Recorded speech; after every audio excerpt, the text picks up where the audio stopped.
I know that there was within a team 2 peers who just interpersonally did not get along, but neither of them could put their finger on what was wrong in the relationship, and neither were willing to have the conversation around what was not working and the flow-on impacts into the rest of the team. Although they weren't visible, it was having an impact, right, when 2 people weren't getting along, but for no particular reason. And one of those people ended up coming through Crucial Conversations for Mastering Dialogue relatively early on, and after the training said to me, this is how really help. I feel like I can go back and have a conversation that's been bugging me for years that they've been working together.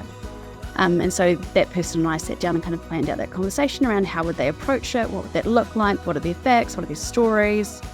And that person finally had, not the courage, but they had the confidence to go and tackle that conversation and raise the issues that have been bugging them for a long, long time.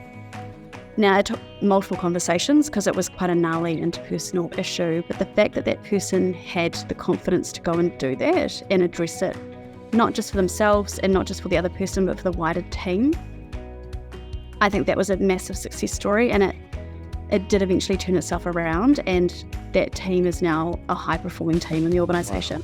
One of my personal favourites, we had an event where we were talking about Pride Week, and some posters were getting ripped down off the walls that we had designed and put up around our values celebrating pride and diversity at Jade. And eventually we noticed that the posters getting ripped down wasn't just because someone was concerned about how the building looked, whether the posters got kind of tatty. It was around they didn't agree with the sentiment on those posters. And it opened up some really interesting conversations. I was able to go and talk to that person and understand what was happening for them. But I think the really impactful piece around that example was that our CEO put out a comms to the organisation to acknowledge that this had been happening. And here was the story that she was telling herself about that. And she used the crucial conversation language to address this really gnarly issue.